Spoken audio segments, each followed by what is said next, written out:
and the masters of the universe. I am Adam, Prince of Eternia and defender of the secrets of Castle Grayskull. This is Cringer, my fearless friend. Fabulous secret powers were revealed to me the day I held aloft my magic sword and said, "By the power of Grayskull!"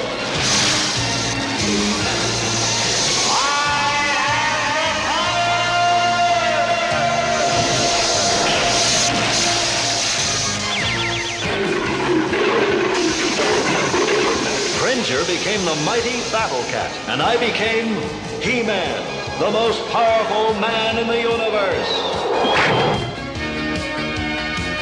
Only 3 others share this secret. Our friends, the Sorceress, Man-at-Arms, and Orko. Together we defend Castle Grayskull from the evil forces of Skeletor. Hello, this is TFG1Mike, and welcome to the 6th chapter in the Tales of Eternia. With me, as always, for this journey into the Masters of the Universe franchise is the one and only OptimusSolo.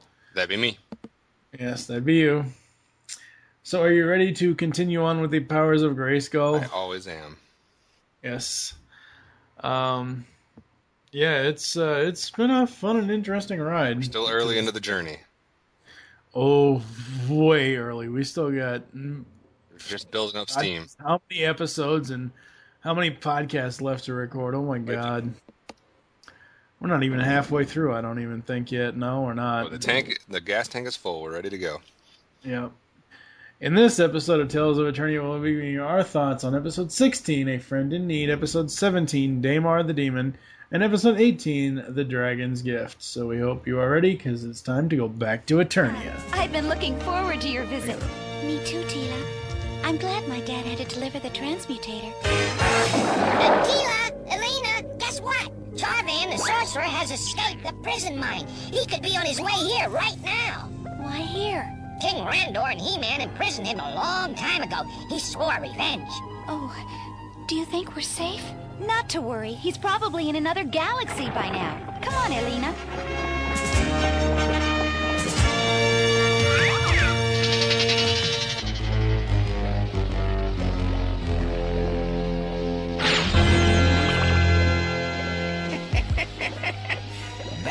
Eternia at last. Now to find Randor and He-Man and take my revenge.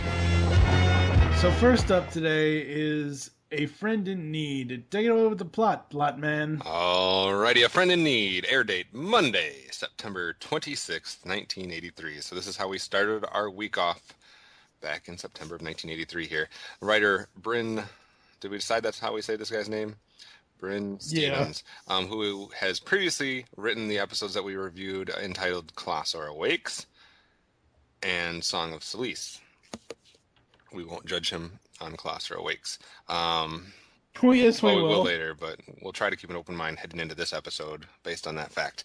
So, A Friend in Need plot. They arrive at the Royal Palace. The less than confident Elena enjoys the company of Tila. However, their happiness is interrupted when Jarvan decides to exact his revenge on those who imprisoned him long ago. Jarvan sees Elena's insecurity and offers her a magical potion that will give her confidence, but only for a short time. Prince Adam and Tila worry for Elena as she exhibits dramatic changes in her personality from one hour to the next. As Elena enjoys the highs and lows of her potion, she fails to realize that she is placing the entire royal palace in great danger at the hands of Jarvan. Interesting as far as the roll call goes in this episode. For the Masters, we have obviously He-Man, Adam, Orko, Tila, Man-at-Arms, the King, Queen, and Cringer Battlecat. But for the Evil Warriors, we have none. That has not happened very often. That has not happened up to this point. Yeah, I was going to say, I didn't think that it happened at all. But so basically, It's just Jarvan as the bad guy. As far as the plot, I'll real quickly. This is a drug plot. This is a plot that revolves around a character who is on drugs and who is dealing with the stimulus of the drug and the crash and the depression of after the drug wears off, who's forming a slight addiction to the drug and dealing with it. I mean, that's the underlying plot. Wrapped up in Eternia and He-Man's world and all the fantasy and glitz and glamour. Right. As far as taking that away, because I think that's a valid plot to throw in there in a kids series. It's good at an early age to teach kids, the dangers of Just drugs, say no. yeah, etc. Yeah. As far as the actual, fantasy part of it, Jarvan was a decent character. I didn't mind him. I don't mind that we're seeing that there are bad characters outside of Skeletor and his minions. Finally, the sorcerer's predictions are coming true. Yeah, there are other people bad out there, and I do like the fact that he has that they briefly touch on a background and a backstory for him. So it's not just like he's just some random guy. There is some type of story there that they do take some time to touch on. So those parts of the plot I don't really have that big of a problem with. It's not a problem with this episode, and it's not a problem with any of the episodes that we're going to talk about today too much.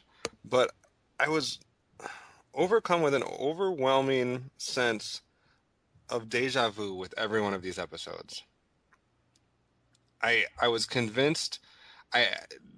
This is serious because I actually took out our schedule, looked at what we were supposed to be reviewing for this episode, looked at the titles of the episodes that we were supposed to be reviewing, then scrolled back through every other week we've done to see if I accidentally in the making up of the schedule, or if one of us accidentally in the making up of the schedule had somehow put these episodes on here twice. Because we were talking about the fact that, there was obviously the production order and there's the air date order. I'm like, did we somehow mix up and did we already talk about these episodes? I was convinced that and then I went online to look up some of these characters to see if we had seen them before and whatnot. I was convinced that I had already watched these 3 episodes.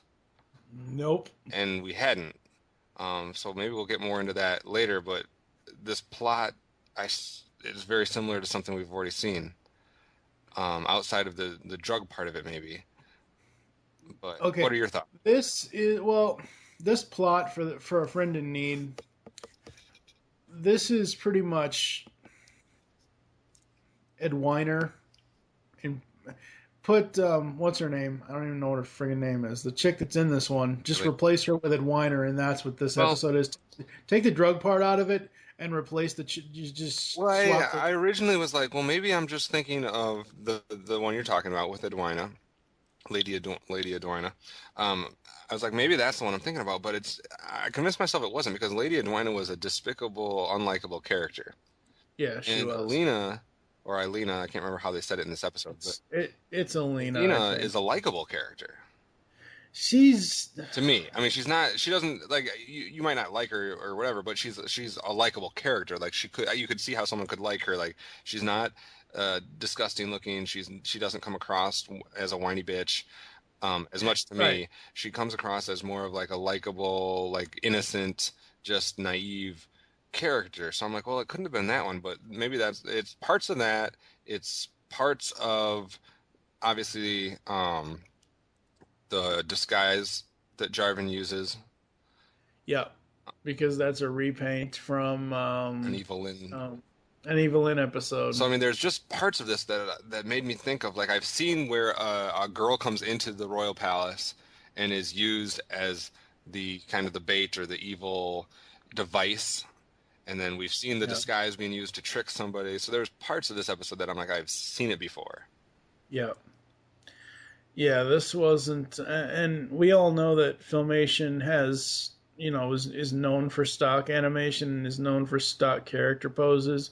Granted, this was a new character to us in the way that we're watching these, but still, it just, if you take away the drug part about it, it felt like, you're right, it felt like something we had seen before. There's just too many little parts of it that have been in other episodes.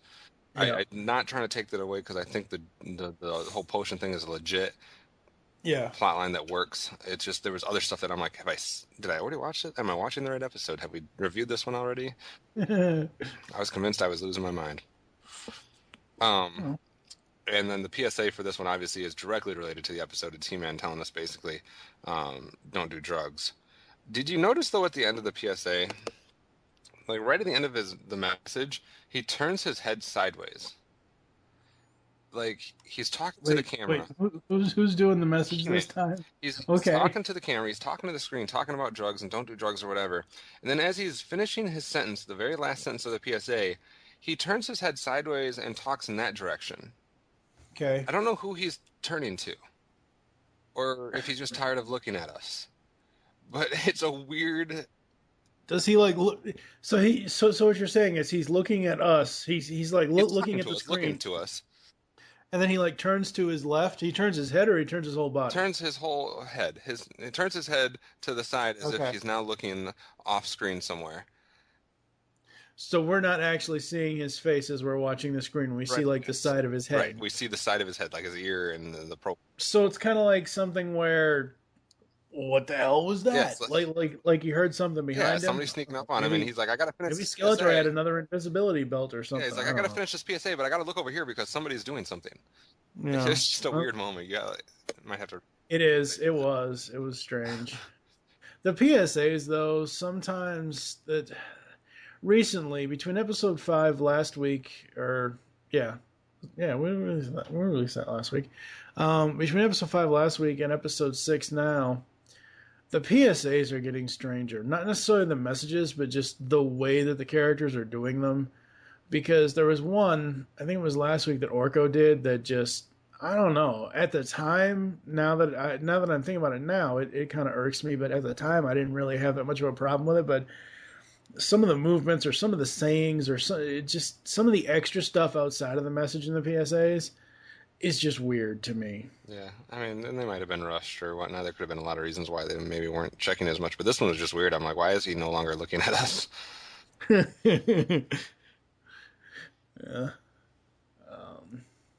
But no, overall, I mean, the plot is what it is, I guess. I mean, like you said, I do agree with you. Doing a drug-centric episode is, you got to be educational somewhere. Well, and it's all people are always talking about how TV rots our brains and makes us do bad things and blah, blah, blah, blah, blah. Well, sometimes it does the opposite. Sometimes it plants seeds in us that tells us, certain rights from wrongs. And this one is easily, kind of doing that subliminal message of be careful of things that give you this fake high.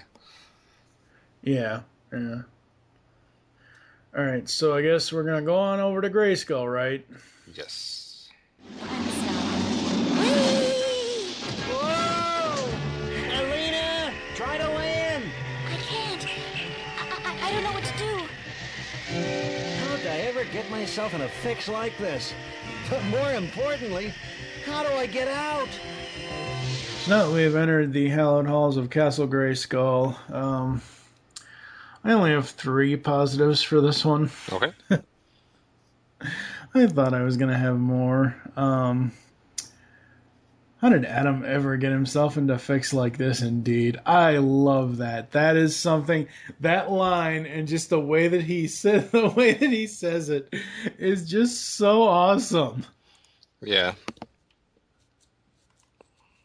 I mean, it just is. It's so great because you don't see Adam doing stuff like that. Adam's usually cowering in the corner or laying out by the pond waiting for a fish to jump on his hook. Or, I mean, and I'm not saying Adam is lazy all the time, but up to this point, we've never really seen him do the whole, joke to the camera type of deal. Yeah. And I really dug that. I thought that was great.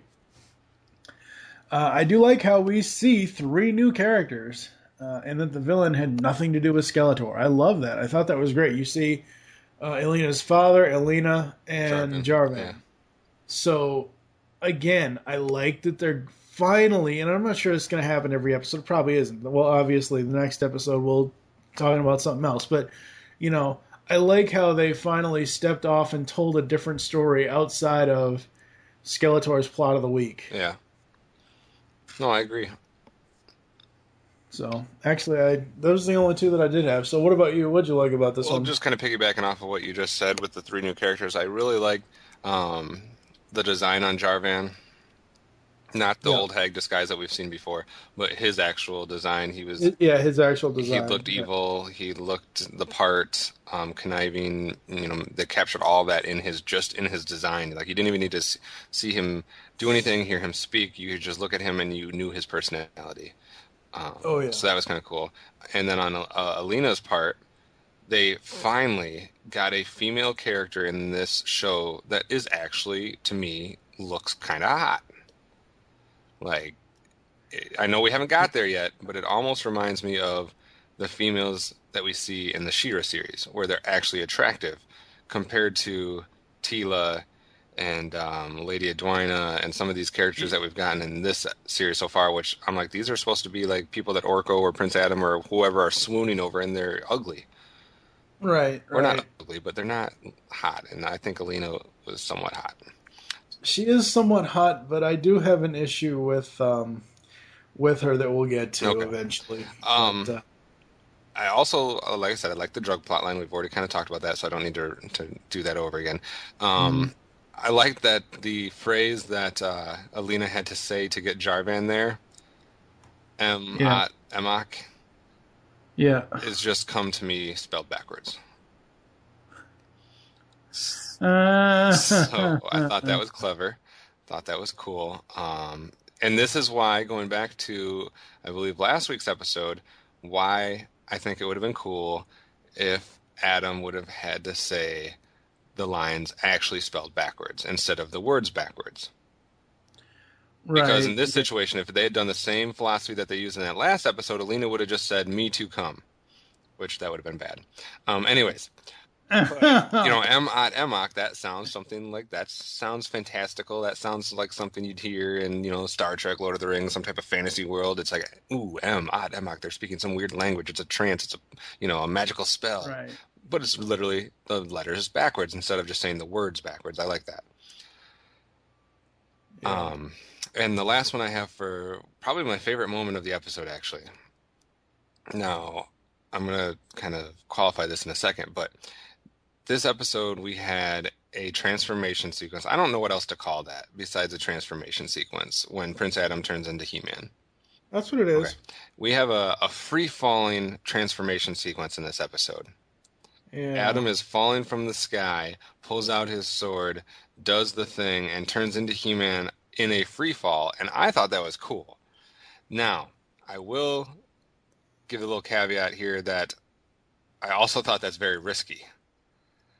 Mm-hmm. Because you are now changing from Adam to He-Man in the middle of the air where you have no control over who possibly could see you from the ground.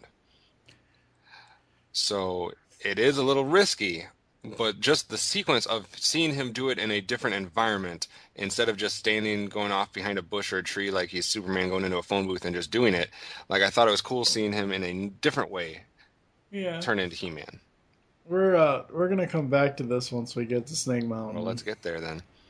All right. Where did you come from? What does that matter? I'm here. What's wrong? Oh, I feel awful. I thought maybe some more potion. Of course, dearie.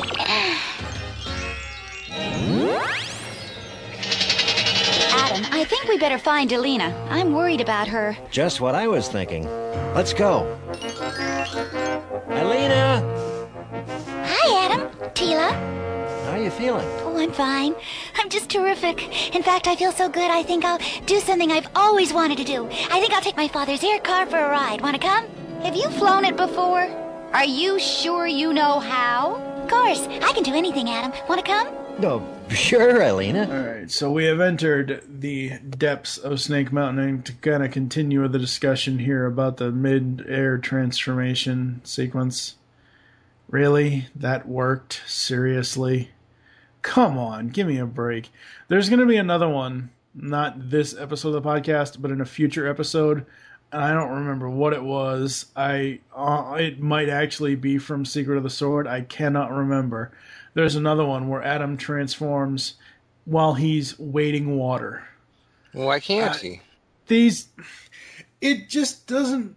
Okay, I understand why you like it because it is different. It's not just him ducking behind a bush. I get that, but as you also said, people would, especially midair. I mean, hello, Stratos could have. Well, Stratos no. Well, no, Stratos doesn't know, does he? No, but he, I have a sneaking suspicion that he's Right. I always mean, Stratos watching. is a good guy, but I'm saying it's like it just doesn't seem to me that. You can never trust that what Stratos sees and not sees. He's somewhat of a peeping Tom. no, I know that, but I'm saying it to me. It doesn't seem like It doesn't seem like okay. I can believe you know Cringer running away from the transformation sequence. I can believe a wagon rolling down a hill in the transformation sequence, but actually doing it like in other places, See, I could probably believe it more if Adam was in the Wind Raider and he stood up. See, I don't have a problem with it being possible if he could transform or not in a free fall. I mean, I question his choice. I mean, obviously, he thought he was in danger or whatever, but I question the riskiness or the choice of doing it in that situation Right. and exposing Yeah. yourself. But I don't question his ability to do it in any situation as long as he can say those words Right. and hold the sword. Yeah. All right. So, jumping back up to the top of my list here. Here we go again with bad characterization on Tila. To this point, she has been shown as a hard-ass captain of the guards that is more serious than funny. Yet in the opening scene, she doesn't take Orko's warning too seriously at all. I blame the writing. Yeah. She laughs his warning off. I forget what the hell he warned her about. But she essentially thinks it's one of those end line jokes that we always see. Mm-hmm. And it pissed me off. She does a lot of that. Yeah. Oh, no quips from Cringer on the first transformation sequence. This is before the midair one. So this is a quote-unquote family show, yet Alina's skirt is shorter than I don't know what. That's why I like it. She does look hot. I'm not saying she doesn't. I'm just saying that skirt is a little high. See, this episode is a success for two reasons. It teaches kids subliminally not to do drugs, and it teaches girls subliminally to wear short skirts. No? That's it, ladies and gentlemen. The one and only OptimusSolo perverting up the podcast. That's what we do here in Tales of Eternia. Yes, apparently Could so. be a name of a porno. Except it would be different types of tales. Anyway. What didn't you like about this one? Okay. It happened twice in the episode. I would have had it on here even if it had only happened once, but for it to happen twice in the same episode, not too long away from each other, kind of bugged me. And I don't think we could... I would ask you to capture this in image form, but I don't know if it would be capturable. It's almost something where you have to see the video of it. But Tila is on her horse, and she gets bucked. It's the most artificial looking thing ever. Like, a horse bucks you off, you're going to go flailing, like, in any direction, and your arms and legs are going to be waving, and you're going to go to the ground. Like, it... And she just falls. Oh, no, right? it literally looked like she had been launched from a catapult.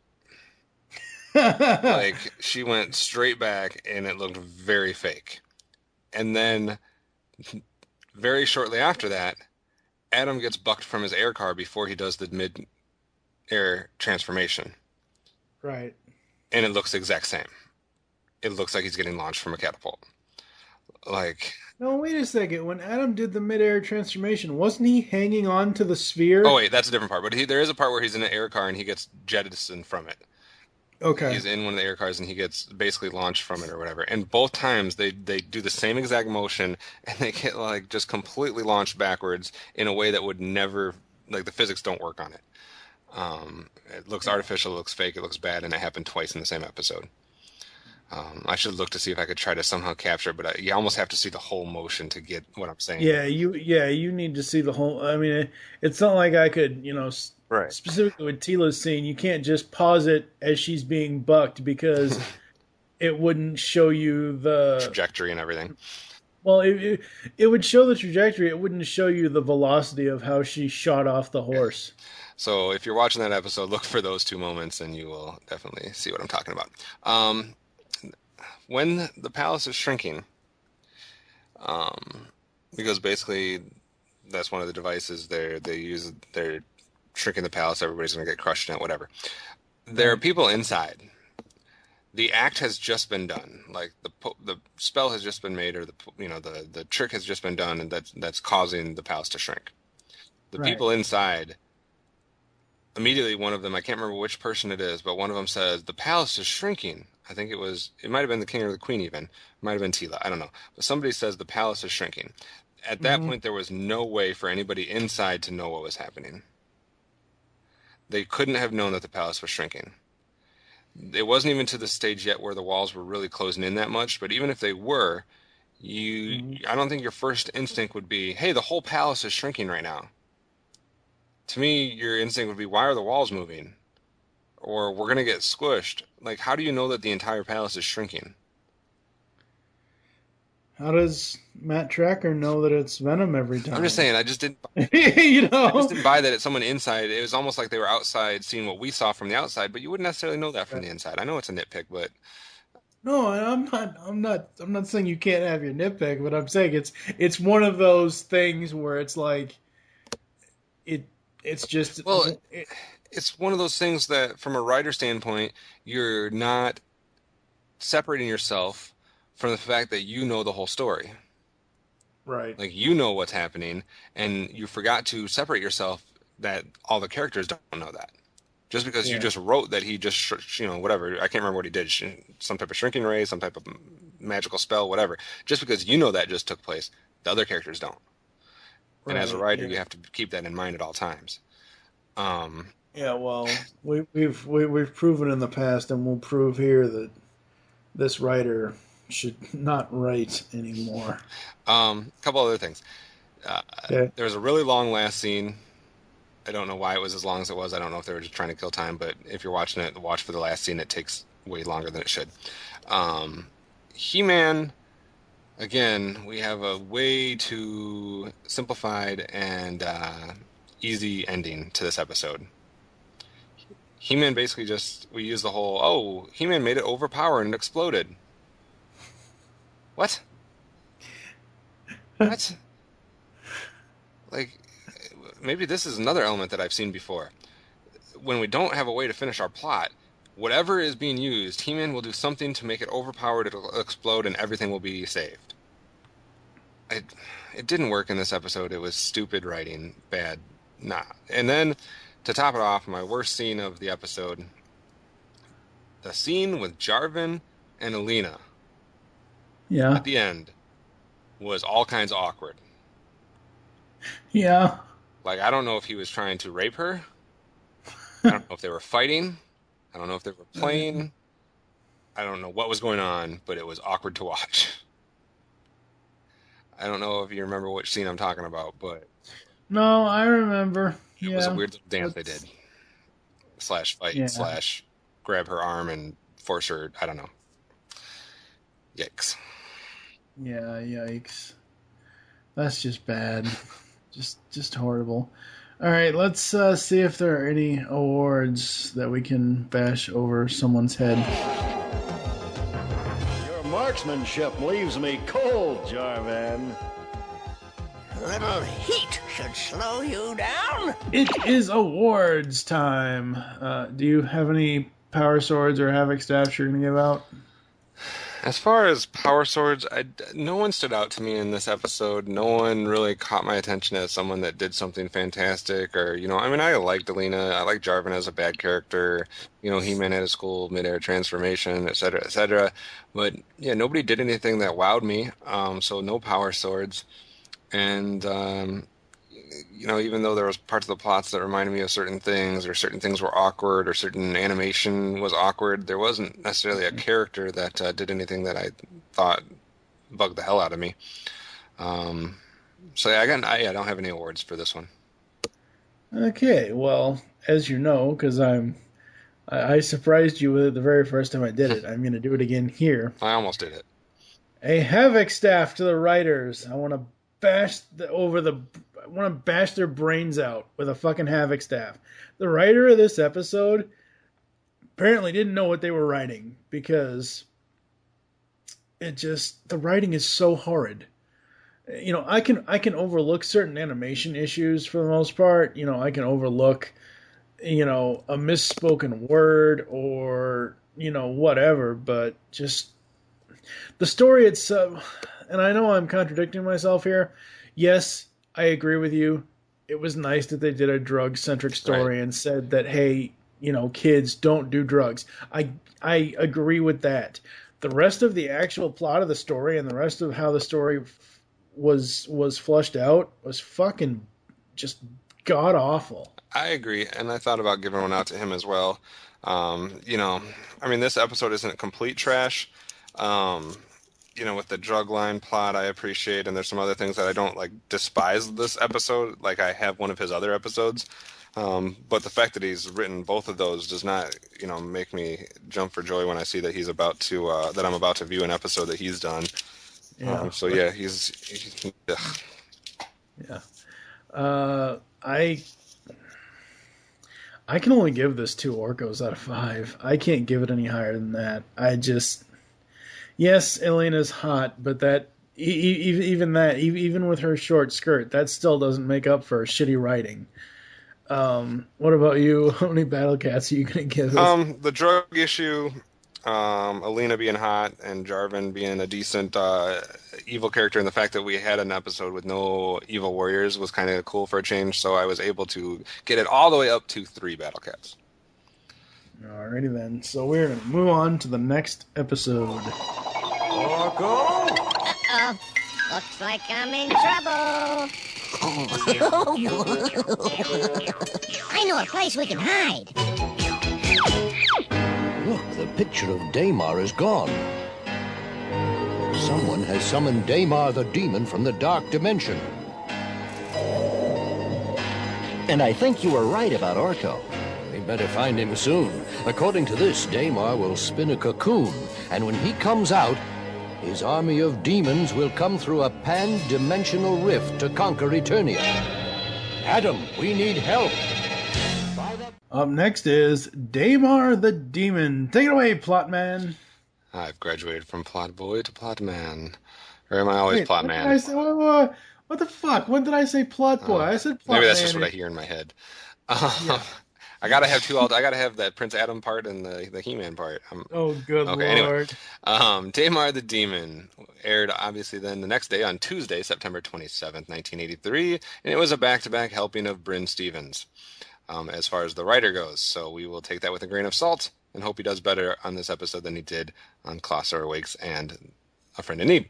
All right, the plot. Orko was bored with his own tricks. He examines the sorcerer's book of magic and innocently summons Daimar so that he may have someone to play with. The minuscule Daimar arrives, but his presence causes the dark dimension to begin to affect life on Eternia. Skeletor discovers that Daimar is on Eternia and immediately plots to use him to overthrow Castle Grayskull. Meanwhile, Orko has discovered that Daimar has matured into his true form and is intent on fulfilling his destiny of evil. As far as the Masters go, same as we had last episode, also have the Sorceress in there. Bad Evil Warriors, since we didn't have any last episode, we got a couple of this episode, but only Skeletor and Evil Lyn. Your thoughts on the plot? I like this one. I liked it better than A Friend in Need, I can tell you that. I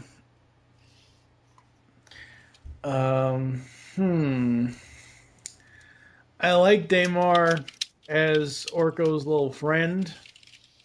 Once he, grows to the adult version, not so much. Orko just need to leave shit alone. He really does. He needs to. I don't know, I thought it was a clever idea to use the whole Sorceress's book of magic, and that he accidentally, whatever. And Daimar is, the cute little friendly character, and I like that he has that's something that cute and cuddly and whatever turns into the beast that he is. And Skeletor always being the man to take advantage of a situation. Obviously, it fits right in for him to try to use Daimar. So yeah, I mean, I didn't mind the plot at all. I actually kind of liked the plot of this one, and that they basically are going to have to try to figure out a way to get Daimar back to his younger form, or to convince him to not do something. It's like one of those things where the evil character is not truly evil, or at least there's a good part of him somewhere. You know, it's that battle where you're trying to find. It's like when Luke Skywalker is trying to find the good and bring it out of the good out of Darth Vader, you know, in order to kill the Emperor. Like it's like it's in there somewhere. How do we get to it? So I appreciate that plot line. Quick note on the writer, because I wanted to make sure we were being, factually correct. It's a female. It's J. Bryn Stevens. That explains so much. I'm just kidding. Not to go too far in depth on her, but apparently she was married for a time to writer Michael Reeves. So maybe that's where she got her bad writing as. Well, Michael Reeves is usually somewhat decent. Maybe, yikes. Maybe that's why are they still together? The Wikipedia doesn't say. I was gonna say maybe that's why they're not together anymore. Anyway, the PSA in this one, I was trying to find a category for this one. I guess it's about it's from Prince Adam, not He-Man, but Prince Adam does the PSA. I guess it's about having support systems, having friends and people that you can fall back on and help you out in times of need. Yep. It's kind of more of a vague one, but it was all right. I don't know. This one could have almost been tied to the one from last episode. Yeah. Because when you're in that situation of either being on drugs or being, having alcoholism, you obviously would need a friend at some point or another. Right. Again, with this episode, with this whole plot, it just, for me, it boils down to Orko just needs to leave shit alone. That's true. I mean, I know he was bored. I know he was tired of his own stuff. But still, I do find it funny whenever because you always hear that from kids, like, I'm bored. They have a million toys and a million things they can do outside, and they're like, I'm bored. And this is what happens when you are bored when you shouldn't be, folks. Yeah. Overall, I liked the episode. I thought it was very, very well done. It's just when you really analyze it down to its core, I feel like a broken record. Orko just needs to leave shit alone. Yeah, I agree. He needs to stay out of the palace as far as the areas that he's not he's supposed to be the court jester of Eternia, because let's face it, we've already seen to this point his powers don't work very well on Eternia. They work fine on Trala, but they don't work great on Eternia. And the court jester is not supposed to be in the workshop messing with stuff, and especially magic that he knows nothing about.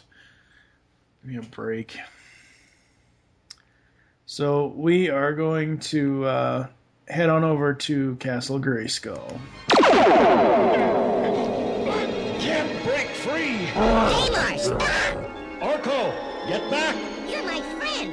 How can you attack us? It is my destiny. No, Daimar. Daimar, you're wrong. You can create your own destiny. You can change, if you really want to. You and Orko are friends. Wouldn't you rather have a life filled with friends? Being with those who really care about you for yourself instead of those who use you for their own selfish, violent reasons? Think, Daimar. Think! I don't like this, Skeletor. He-Man, you are a fool! Daimar was not born to think, only to serve his superiors. He will follow my orders. Is that true, Daimar? You have an opportunity to change your destiny. Don't pass it up. Don't let that jawbridge hit you on the way in. So we have entered Grayskull, and Skeletor, the ever-power man. Fuck, I fucked that up. God damn it. Take two. Edit point. Shut the fuck Edit up. point, 56 minutes. Shut up, damn it. Christ, I'm not gonna be able to do the fucking voice. You asshole. Yeah, Skeletor, the ever power hungry villain, yeah. that was bad crust between what's his name from Cops. Oh, Big Boss. Big Boss from Cops and Ganon from Zelda. So this will be the first time we've seen Evelyn actually want to go against Bone Brain's wishes. I like that. I thought that was cool. It's interesting because to this point, no one outside of Beastman has gone against him. She's said stuff, and she's had like little one-liners and whatnot. Right, but she's not like this is the first time she's actively done it. Yeah, I agree. Damn, Daimar grew fast. Yeah, Bodhi. I don't know what it is. It's not even a nostalgia point. It's not even something that I remember like way back in episode 1 of the show, of the podcast, when He-Man first does the jawbridge thing. I just love seeing him standing in front of the castle. I think that's a really, really iconic image. Even without his sword drawn, just seeing him standing in front of Castle Grayskull, I absolutely love that. I really do enjoy the whole Destiny versus choice of Destiny talk with Daimar. I thought that was great. What about you? What'd you like about this one? I mean, I like the plot overall. Like I said before, I kind of like Daimar as a character, and the two sides to him. Especially, I like the design on the younger version of him. Yeah. Like you kind of touched on, there was some very cool interactions between Skeletor and Evelyn in this one. I love when Skeletor, it's like Evelyn's doing whatever she's doing, and Skeletor basically is finding out about it, and he's like, Evelyn, I am not amused. It was just like funny how he said that. And then I like the Evelyn cocoon. The Daimar cocoon? When Evelyn became a cocoon. When Evelyn became a cocoon. What the hell? Yeah, when they did the what was it? There was a point in there where the cocoon was like around Evelyn, basically. I don't remember that. I'm gonna have to go get a picture of it or something for you. So. Yeah, but there's an Evelyn cocoon. And that was funny. I thought that was a cool effect on He-Man when he was talking to Daimar. Daimar, the bigger monster thing, when he's trying to talk to him, they did a cool visual to kind of like show what was happening there. And then I thought it was also just overall a decent episode with the coloring and effects. If there was a highlight of this episode, I think it was like actually in the design, the coloring that they used, the effects that they used. It looked very vibrant. And very cool for an early 80s cartoon. Oh, yeah. And lastly, I thought it was cool having a foe that neither Skeletor nor He-Man could control, and that really neither of them were going to be able to beat. Yeah. So it had to come down to, persuasion and more of a mental part. So, all the other times there's been someone that basically one of the sides has been able to manipulate, control, use some type of spell on, or just overpower physically. So this was a different type of foe that we really haven't seen before. Yeah, and it was very, very interesting for it. So that's all I had. All right, turn out that light. It's time to go to Snake Mountain. You sent for me, Skeletor. Yes. My instruments show unusual power surges near Rendor's palace. I want you to investigate this.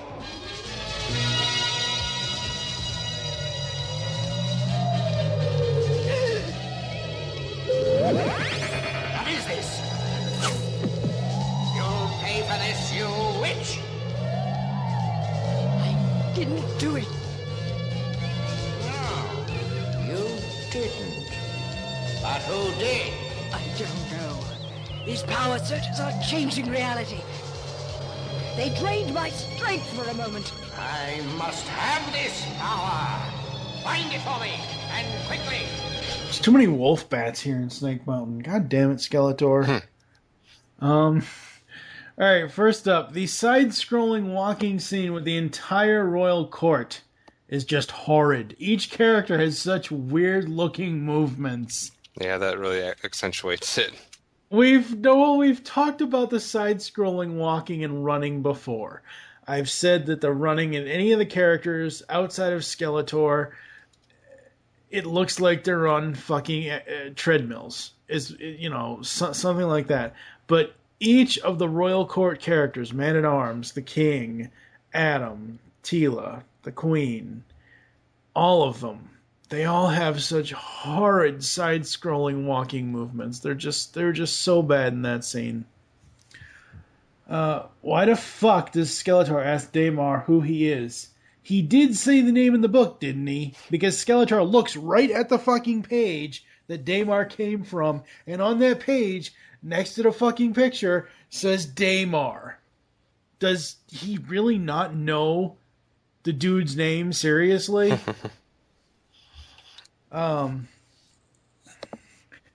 Really, Evelyn ropes to trap Daimar, and then he traps you in a cocoon. Okay, yes, I know you like the cocoon bit. Okay, I get that was good, but seriously, little mini ropes to trap this giant thing, and then dumb blonde bitch He-Man does the same fucking thing. He throws a fucking bolo at him. It's the same effect. Nothing. Yeah, that's true. I just...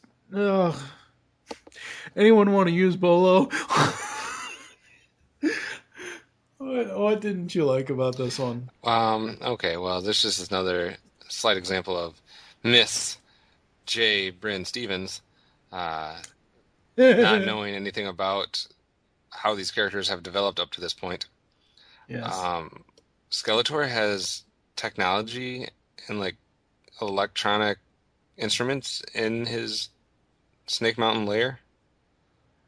Like he usually uses magic or sorcery, or it's like, basically like the whole effect of looking into the crystal ball or looking into the cauldron to see what he needs to see. Now all of a sudden in this episode we have like a computer basically with awful computer graphics being displayed that Skeletor is using to figure out what's going on. Yeah. That just is way out of place. Skeletor is not a technology guy. He's a freaking evil wizard. So that's just off. Okay, well, I like some of the interaction between Skeletor and Evelyn in this episode, and there's some funny lines and whatnot. Where I do have a slight problem is when she actually decides to do her confrontation. What was her plan exactly? Did she think Skeletor was just going to let her shoot him? Like, apparently. She basically is like, this'll do it, and she just, like, shoots some measly thing at Skeletor. Like, that is your plan? Like, that? Seriously? That you have magical powers, you have evil magic, just like Skeletor does. To this point, have been somewhat portrayed as a somewhat intelligent character. Your plan is to stand from a distance and shoot something at Skeletor, and that is going to solve everything. Yeah, no. Like, Skeletor has made it painfully obvious that no one's going to be able to just shoot him from a distance. He has magic, he has ways to just put his hand out and be like, nope, not happening. So, bad execution, Evelyn. Yeah, that bitch needs to get in there and stab him with a knife at point-blank range. Right. Oh, wait, that happened in Dark Knight Rises. Whoops. The little demon guys, not Daimar, but the little demon bats coming from the fifth dimension or whatever the fuck that is, that was horrible. The design was horrible. The look was horrible. It didn't even look like it was part of the same universe. I mean, I know they were coming from a different part of the universe, but... What? It's almost as bad as the creeping Horak. It is on par with that. We're going to have a whole list of examples of the worst animation that we see in this series. The creeping Horak, these little demon bats are both making that list. There was also an awkward scene with Orko when he was clapping. Yeah, that was a little nuts. I don't know how people clap like that. No. And he was going very crazy. So yeah, those are my major problems. Skeletor should not have technology in his Snake Mountain. The only reason why, not necessarily, I mean, you can certainly have that opinion. If that's your opinion, that's fine. That's the right opinion. The only reason why I would say that he does have technology is because both sides, the good guys and the bad guys, have technology. Because at one point, I don't think it was in this episode, but at one point, There's an episode, we might have already covered it, where Man-at-Arms says something about this, something, I forget what it was, kept the balance of the science and the sorcery. Right, I get that, and I have no problem with it being from the good side because Man-at-Arms is a tinker, he's an inventor, he's a gadget guy. Right. But Skeletor doesn't need it. No, I know he doesn't need it, but I'm saying that because they're saying that this is, sci-fi as well as fantasy. Right, I get that. But if you want to introduce it into Snake Mountain, it should be coming from let's say Triclops or Trapjaw. Trapjaw. Yeah, you're right. It shouldn't be coming from Evil Lyn or Skeletor or Beastman. Yeah. Beastman wouldn't know. That's what I'm saying. And the others have magic, so they don't need it. They can just look out and see what's happening. Yeah, that's true. All right, let's go see if we can find some awards for this episode. I'll try to find one. You haven't had the last laugh yet, Daimar. Anybody want to buy a used bolo? Enough of this! It's time to hand out some awards and also give out our ratings of this episode. Do you have any Power Swords or Havoc Staffs you're going to give out? Yeah, not the S&M style, though. Shut up. All right, that's an inside joke that nobody will get. Excellent. Great content. Power Staff. I'm going to give one out since I didn't give one out at last episode, and I'm going... Power Sword, you mean? God, I always do that. I even wrote it Power Staff in my script. Power Sword. That's the good kind. It's not a combination. And we're going to give it out to Daimar because I liked him as a character. I liked him as the evil/good kind of struggle going on there. I liked it that no one could control him, no one could beat him. And that Oracle brought him into the place, and it was just, I don't know, I just like Daimar overall. You fucking copycat. Yeah. Yeah, I gotta give a Power Sword to Daimar too. More so for him finally realizing that he could choose his own destiny and not just be, you know what I mean? Yeah. After, where he could just choose for himself. We definitely got to see a lot of his side of his character. Yeah, we did, which is very, very cool. For me, overall, I like the episode a lot. I think it's great. There isn't really, outside of little nitpicks, what did I say here earlier? Like the side-scrolling animation and stuff. I know that shit's gonna happen every episode, or not every episode, but every time it happens, I know it's gonna happen. So, I really enjoyed this one. I thought it was great. I thought it was nice that we had, kind of an Orko-centric episode here. So I'm gonna give this 4 out of 5 Orkos. For me, it's just barely above the one we just talked about. It doesn't have some of the things that, I like the Friend in Need's drug plot line and stuff like that, but it had way too many things that were wrong with it. But Daimar the Demon, I didn't have huge problems with it, but it didn't do anything for me specifically. So I'm going to give it a 3.5. All right. We are going to move on.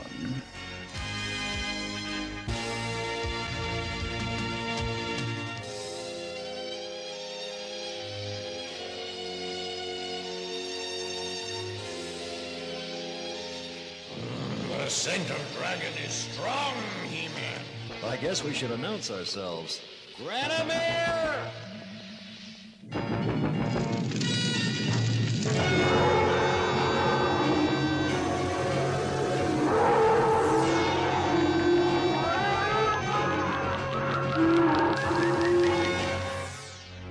I am He-Man, Great Dragon, and I am here to ask your aid. He-Man? I have heard your name whispered on the winds of legend. In that case... Silence. I did not say I respected the name, only that I had heard it. Dragons pay little attention to the lies of legend. Granomir, please, you've got to help us. And who is this little girl who presumes to speak without my permission? I am Tila, captain of the Royal Guard, and I will speak as I please. We shall see how your tongue wags when my magic sends you to the realm of demons. We don't want to fight you, but we will if that's what it takes to make you listen. Granomir does not fight humans. Granomir wins.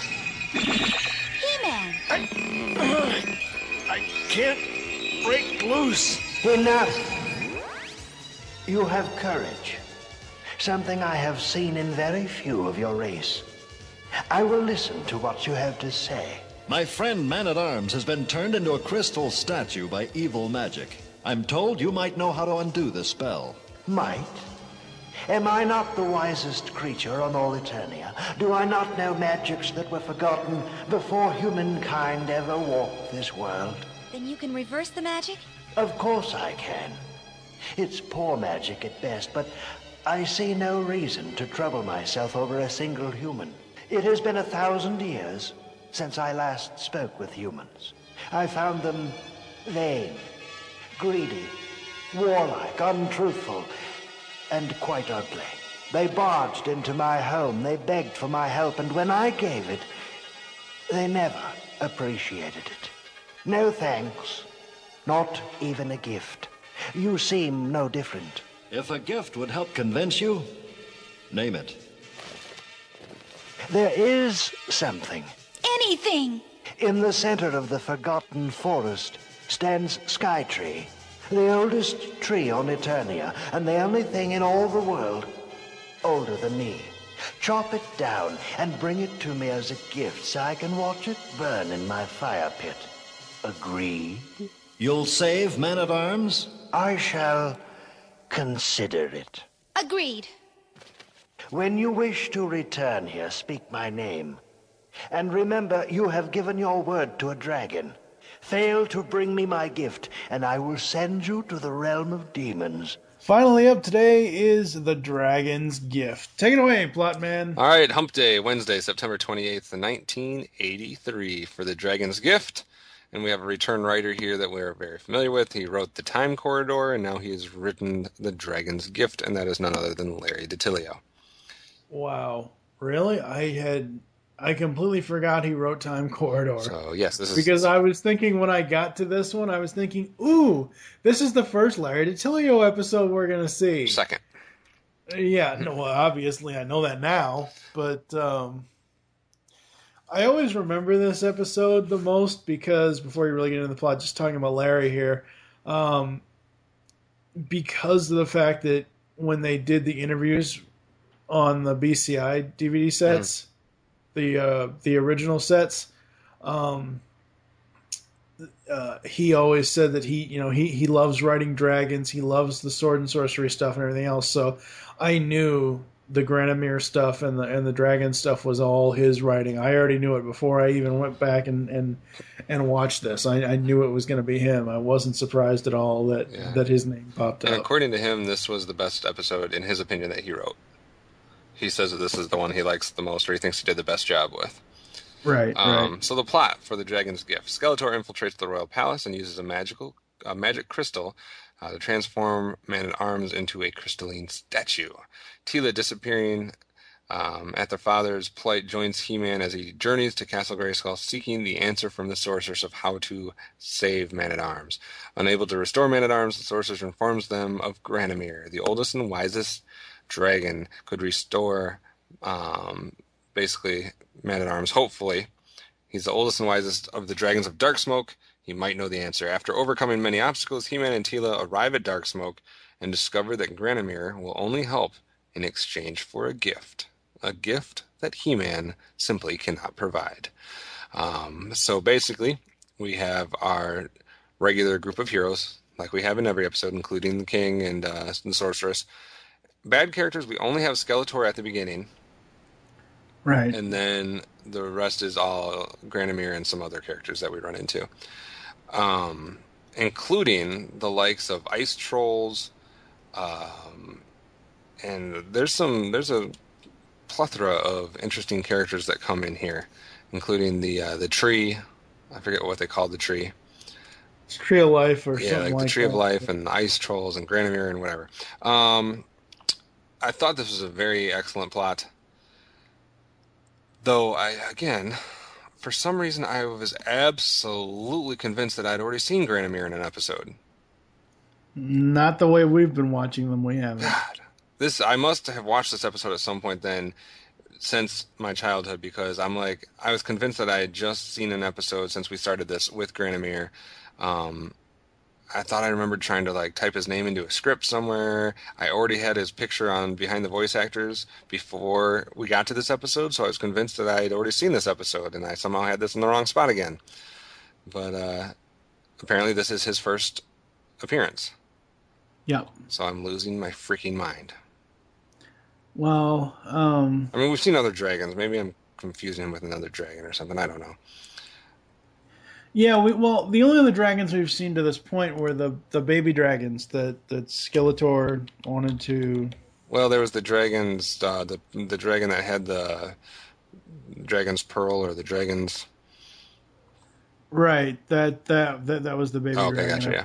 So I don't know. I guess I'm losing my mind, but I thought it was an excellent plot, especially when it comes down to the last third or half of the episode when it is He-Man in a position where he wants to save Man-at-Arms, so he has to try to make a deal with Granomir, but he can't take a life in order to save a life, so he's really at a conundrum there, and I thought that was excellently played out. So I really enjoyed the plot here. Yeah, the plot is very, very well written out. I really, really liked it. I like the twist at the end with Granomir. I thought that was really great. Yeah. I thought, and we'll kind of get to that, but the whole twist here is, he wants a gift, and his gift would be for He-Man to destroy something, and He-Man's like, I just can't. And because Granomir has essentially lost all hope for humanity, mm-hmm. Which who can blame him? Because we are a bunch of savages, right? But it's one of those things where just overall the plot is just so good, so well written. We're not just saying that because it's Larry DiTillio. No. It's really, really good writing. It's because of the fact that it's just so damn good. It's a He-Man story that has obviously beginning, middle, and end, but it does it well. It flows from point to point to point to point to point. And the characters stay true to themselves. We don't see someone acting out a character. That is we get character development. We get a lot of stuff in this episode that make it a good episode. In the PSA, we get Tila telling us to value all life, including plant life and animals and humans and everything. Yes. Before we move off of the PSA and everything else, speaking of Granomir, he is finally getting his own action figure in the Masters of the Universe Classics line from MattyCollector.com, and Jesus Christ, does this toy look amazing. It looks so good, and it's essentially, they essentially took him straight out of the episode. Yeah, it looks pretty cool. So damn good. So damn good. So, all right, let's see what secrets we will find in Grayskull. Where's Prince Adam? Well, I'm sure he'll be here, Your Majesty. He's been very busy lately. Government problems. I wouldn't call Lady Amanda a government problem. Hush, child. All right, so I'll let you go first this time around here at Grayskull. What do you got for good points for Granomir's debut? The Dragon's Gift highlights, I thought, first of all, we see a cool moment from Cringer there when they're going to go after, meet up with Granomir, and he would rather go to a fish fry. Yeah. I thought that was great. Funny moment from Cringer. He has like these hidden gems in episodes every once in a while, even though he's not the comedic relief. I love the fact that they have to look at library books in order to figure out what to do. Mm-hmm. I'm not saying it's perfectly executed or whatnot, but I just like the fact that they're tying in the value of reading and looking in a book sometimes for your answers instead of just relying on other people. Right. I abso-freaking-lutely love that they actually show us a glimpse of a map of Eternia. I don't care how poorly the map's drawn. I don't care how cheesy it might look. I always have had that vague idea of, not just in this cartoon, but in a lot of cartoons, especially in the 80s action fantasy realm, where it's like, what does this world consist of? I need to know, because otherwise, to me, the writers are just reinventing a new environment, a new place, a new portion of the globe that is just, they're just free to invent something. You know, it's like, oh, all of a sudden we're going to have the Forest of Craziness off to the east of the Mountains of Doom, which never existed before, and they must be by, like there's 8,000 different places. And I always want some type of visualization of, no, it all fits into this map. It all fits into this world. And we get a glimpse of one here. Yeah, I don't know if you would be able to get it, but if you go on eBay and you look up Masters of the Universe Classics map of Eternia, with one of the subscription only figures that Masters Classics had, they each club sub figure that usually you can only get unless you go to eBay. You can only get it through getting the club subscription. Each of them comes with a map. They've released a map of Eternia, map of Etheria, map of Subternia. Nice. So I'm sure at some point, if you were so inclined, not necessarily saying you're going to buy it, but so inclined to look on eBay for Masters of the Universe Classics map of Eternia, you'd be able to get a more in-depth. And we'll see. I'd be curious to see how much it matches up with this one. This one, it almost has the idea of an equator going through the middle with almost like a North America, South America portion of the world. And it shows the palace. It shows Castle Grayskull. It shows, where the fertile plains are, the desert. It has like 4 different mountain ranges, some jungles, polar caps, etc. I do find it funny, though, because in this specific journey, the way He-Man says it, he's like, we'll just have to go past the Dark Mountains and then through the Mystic Mountains to the Ice Mountains. I'm like, what? Is everything mountain? There's way too many mountains that we're dealing with. But, I just thought it was cool that we finally got to see a map of Eternia. Yeah, it was awesome. I love also the use of Skeletor in this episode. Yeah, thank you. They basically got Skeletor into this episode. He is, the reason for... It's basically like this. It gives you the idea that Skeletor is always doing stuff. Sometimes we come in at different points in his tricks. Like, there might be an episode where we see his tricks from beginning to end. This shows that, hey, it's like we're looking in at He-Man and we're seeing the tail end of one of Skeletor's things. Like, so he was doing this even when we weren't watching. He introduces us to the main question of the episode, which is how do we save Man-at-Arms? And then we don't see Skeletor anymore. Yeah. So I love that they used him like that. It was clever. It's like we can have the bad guy in there, but not have it centered around him. Right, yeah. So I like that. Unlike a certain other 80s cartoon we tried to review. I thought Granamir was absolutely hilarious in this episode. He was. Love his voice. Yes. Love the delivery of the voice. I love his lines. And Granamir, you'll love this one, predates Charlie Sheen. Because there's a line in here where he just simply says that he wins. Yeah. He's winning. I don't ever...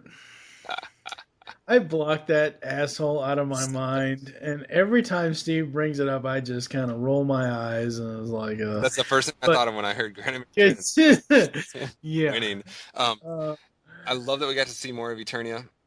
We got to see the ice trolls in the ice area, and we got to see where Granamir was, and we got to see the tree of life or whatever in wherever he was at. So I like that we got to see these different environments and the people that were in these environments. That was very cool. Skytree. It was called Skytree, not Tree. Skytree, that's what it is. And I love Skytree. Yeah. That was a kick-ass character. And the best... it almost reminds me, and I'm not trying to step on your toes here, but it almost reminds me of when He-Man's like, I'm sorry, we have to cut it down. The ice troll or the guy, the keeper of the tree, he almost starts breaking down crying, just like the dude, Rancor's guard. Oh, yeah. Started crying after the Rancor died in That's Jedi. a good analogy for once. What? I said that's a good analogy. Shut up. I have good analogies, damn it. And through the use of Granamir and Skytree and Man-at-Arms, this episode serves as absolutely great character development for He-Man. Oh, it does, yeah. We get to see He-Man battling with himself. He is being prodded by Man-at-Arms daughter, basically, Tila, is prodding him to, we have to save Man-at-Arms. It's one of his best friends. It's his loyal, warrior advisor, second in command type deal. And, so he wants him to be back. He also, so that persuades him to make the deal with Granomir. Now we have an issue where not only does he want Man-at-Arms back, but he has now given his word to Granomir. Yeah. So he's made a deal with him that he has to either stay true or break his vow or his promise to Granomir. Then he's confronted with the whole fact that it's not just some tree. This is a living creature. This is a living character. It's the tree that gives life to everything in that forest. And not only that, he has to decide whether to kill it or not. And then it doesn't put up a fight. Right, yeah. Then it says, hey, you've given me a legit reason. You want your friend to live. Take me. Yeah. And then He-Man, I can't do that. And then he has to go back and deal with Granomir after. It's just amazing character development for He-Man. Yeah. And what is he willing to do and what is he not willing to do? Right. Now that you bring up the tree just lets him do what he's going to do. Ben! No! Obi-Wan stops. Vader just vanquishes him right there. I would legitimately put Skytree as he's just in a long line of awesome tree characters. We had awesome tree characters in the original Lord of the Rings trilogy. There's been a couple other instances where we've had very cool tree characters. Skytree is also a very cool, wise beyond his years character. Was there a tree character in Neverending Story 1 or 2? I forget. Yeah. That's the other one. That's the one he reminded me of the most, actually. Neverending Stories, yeah. So just great character development and great characters. Oh yeah, most definitely. For me, I forget what Tila said, but Man-at-Arms is like, hush, child. I love that he essentially tells her to shut the hell up. Just the way that he said it, I thought it was hilarious. Because the entire beginning of this episode is funny. It just is. Mm-hmm. Everything about that first 5 minutes is hilarious to me. And I really do like that Man-at-Arms actually recognizes Skeletor almost right off the bat. Yeah. I thought that was good. And I like that. It's not often that we see Tila fight. If it is she's training or she's trying to train Adam or she's fighting, Evelyn or Beastman or, but Tila versus Skeletor, that was, even though it's a minuscule sword battle, that was still pretty damn cool seeing the two of them go at it. That was awesome. The idea of it was cool. Yeah, the execution was a little much. We'll get to that. Yeah. Okay, here we go. It was in this episode, that's right. There was one hell of a creepy Battle Cat image in this episode. It looks like he's yawning, which I'm assuming that's what he's doing. But the way the animation is done, it looks like he's ready to bite someone's head off. It really, really does. The picture will be in the post. You'll be able to see it. Probably got lockjaw after that. Because it was the scene where he is in the back of the Wind Raider with He-Man. He-Man's like, are you ready to do... He-Man asks him something. And he starts to yawn. And just the way the animation is on Battle Cat yawning and the fact that he's looking right at the camera, it just makes it look like he's ready to just use those teeth on someone. I kind of already mentioned this. Granomir did nail humankind. That's pretty friggin' accurate. Yeah. But that's... I always love it in stuff like this. It happened a whole lot in Star Trek, especially The Next Generation, where an alien race or an alien creature is able to point out the bigger picture and the flaws of mankind. Yeah. It's very cool. Yes, it is. So, we are going to enter the mouth of the snake. He-Man! Always He-Man! we are at Snake Mountain here, and I only have 3. They're pretty big ones, so I'm going to go ahead and take it on this one. After the sorceress says good luck to the He-Man logo, this is one of your mask things. After the sorceress says good luck, the He-Man logo transition takes more than 5 seconds to appear. I honestly felt like I was watching Mask for a minute because there's a black screen for like 5 seconds. Yeah, it was weird. He-Man just said that the dragon's fire pit was on the other side of the door. Yet Battlecat says the scent of dragons is strong in here after they get into the room. What the fuck? Seriously? That makes no friggin' sense. If He-Man says that the dragon's fire pit is on the other side of the room, and yet when they're in the room, Battlecat then says he has the scent of dragons. He's just confirming he's in here somewhere. He's in the fire pit.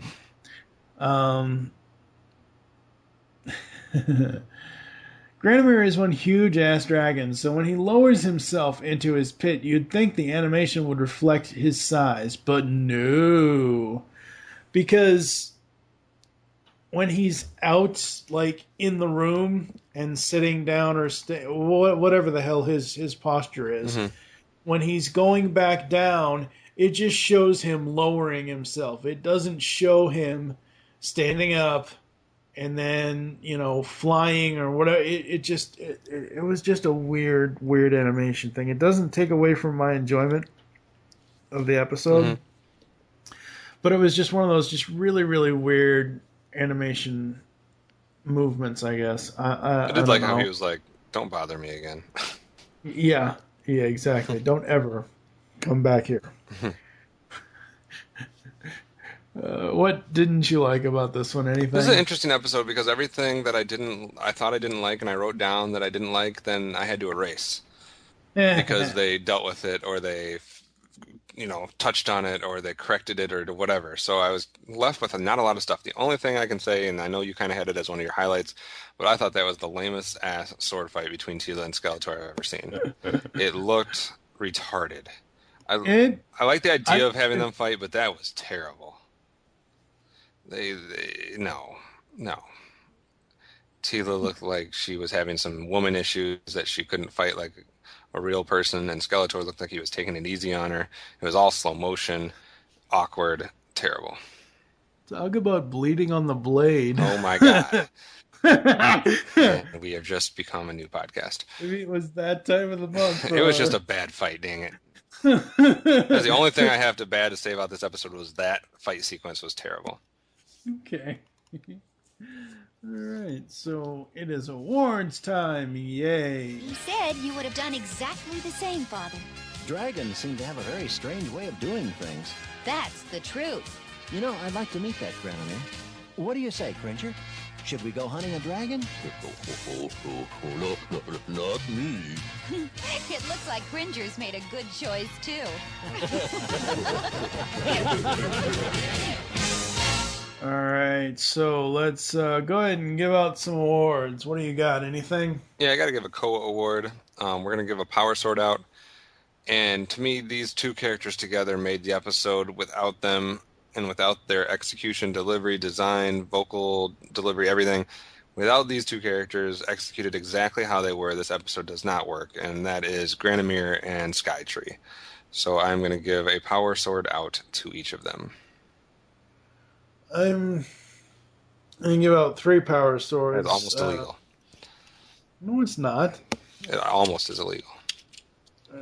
No, it's not. I'm going to give out 3 power swords. As you just said, 1 each for me to Granamir and Skytree. I agree with you. It's without their performances, this episode would have been so bland.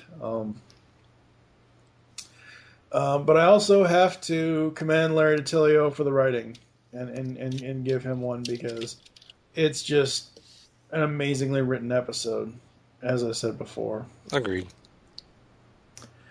What do you rank this one? How many Battle Cats? It was close to perfect episode, but it wasn't quite. It was damn good, though, so I'll give it a 4.5. I'm giving it a 5 out of 5 Orcos. I absolutely loved it. I thought it was great. This is an episode I would most definitely be watching again. This is in the running for top episodes of the series so far. Along with, there's a few that have risen to the top, and if we were making like a top 10 list of all He-Man episodes, I think we have at least 2 nominees so far. This being one of them. Yeah, exactly. So with that, it's going to bring us to a close for this one. We're going to go to a commercial break, and then we'll come back with our overall thoughts on the series so far, and other information where you can find the show. We'll be back after this. In today's story, Elena tried taking a magic potion which she thought would help her. Well, she found out there aren't any magic potions. And you know what? There aren't any magic drugs either. Anytime you take one from anybody but your parents or your doctor, you're taking a very big chance. You're gambling with your health, maybe even your life. Drugs don't make your problems go away. They just create more. Like animation? Come listen to Animation Aficionados. And if you disagree with us, you could be a guest on a future show. Available on iTunes, the Zune Market, and animationaficionados.com. Is this thing on? Oh, goody. Why, hello there. It's your dear old Uncle Joker here. I bet you're asking yourself, what could I be possibly doing here of all places? Well, I'm laughing at the fact that this new podcast presented by Geekcast Radio is called Legends of the Dark Knight. Who the heck knew the Bat was so popular? Ugh. Join Steve, Mike, and sometimes Tara for reviews on the greatest DC animated universe cartoon to ever meet Gotham City. So join moi for the talk of the town, or I'll send Captain Clown after you. He gets mighty angry when he doesn't get to have his garbage skull. So put on a nice big smile and join us for the next Geekcast Radio Network podcast, Legends of the Dark Knight.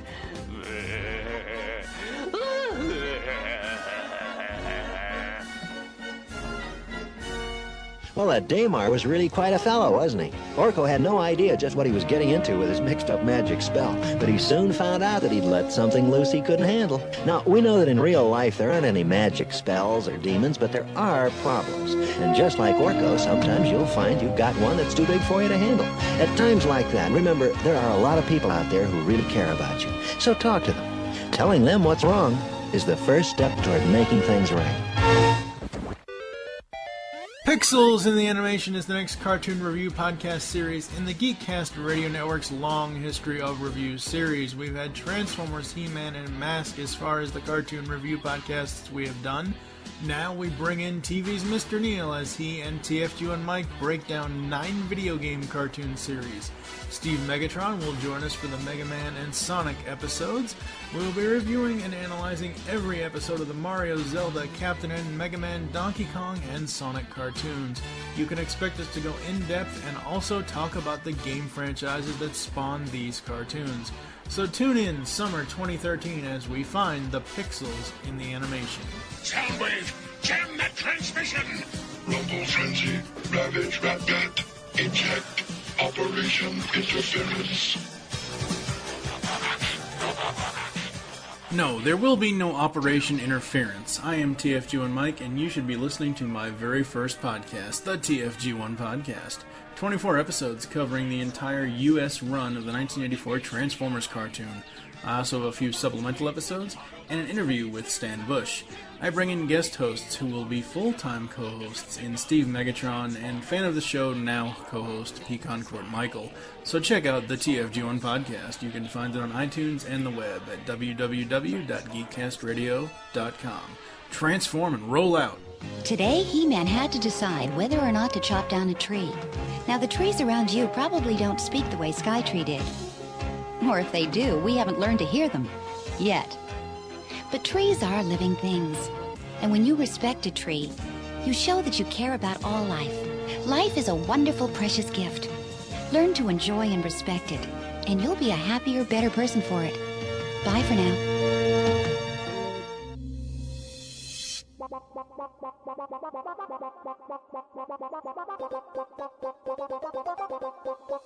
You can now hear the Geekcast Radio Network while on the go with Stitcher Smart Radio.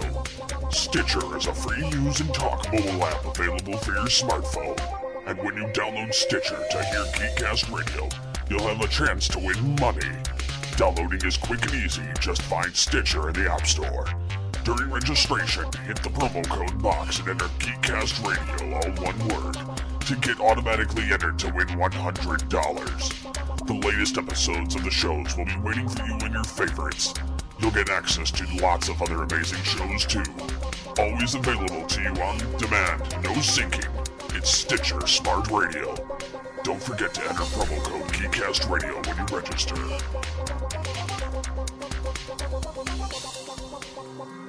He-Man!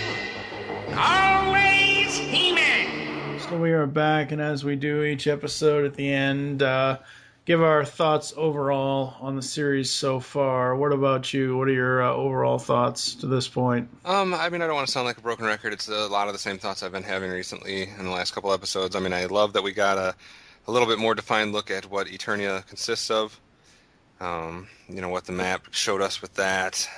We did get a little bit more character development here and there with He-Man. Not really much else with the other characters. Really was a set of 3 episodes that we didn't get to see hardly any of the other evil warriors outside of Eva Lynn do anything significant. So I'm still really wanting to get into, a Triclops-centered episode or a Trapjaw-centered episode, or even on the other side, a Stratos, or more so like a Ram Man, like where the hell has he been? So, I'd like to see something like that, or I'd like to see some new characters. I'd like to get, something to do with a little bit to break the norm of what we've been getting so far. Not that I've truly enjoyed most of what we've seen, outside of a few episodes here and there. And the first 2 episodes we talked about today to me weren't super strong, but it was saved by the last episode.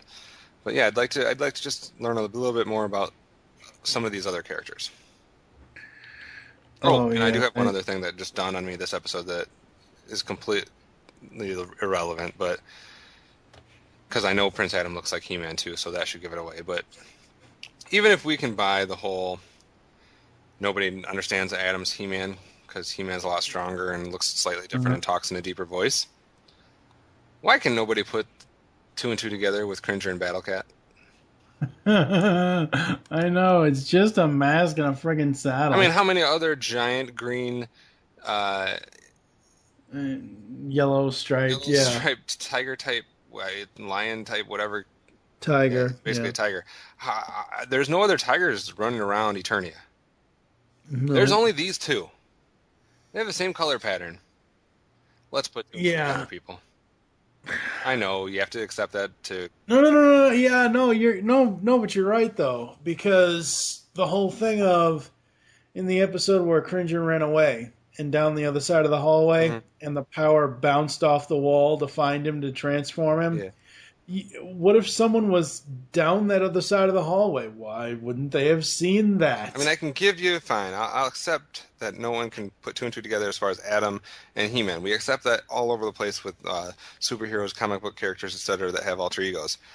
But to me, it's a little bit more of a stretch to not do the big giant tiger connection. Yeah, that's all. Anyways, I just wanted to get that out of the way.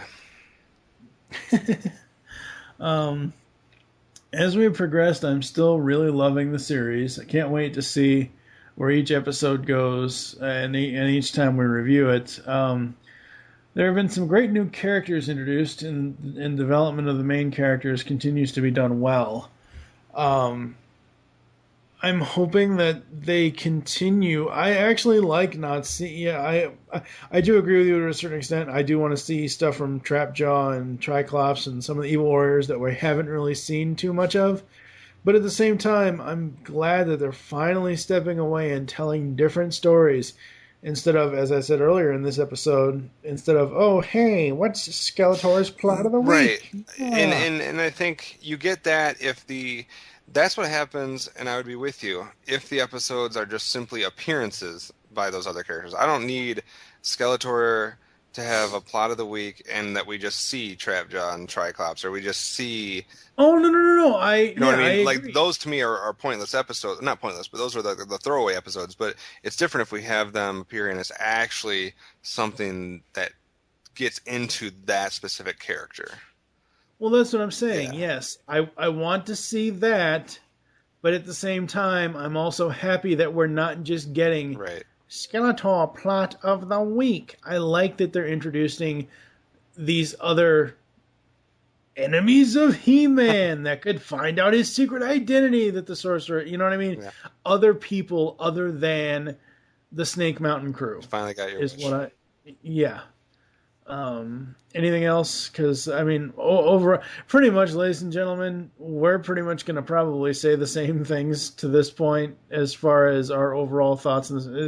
There has not been a single episode for either of us, I don't think, that we've said, fuck this series, I'm done. Right. You know?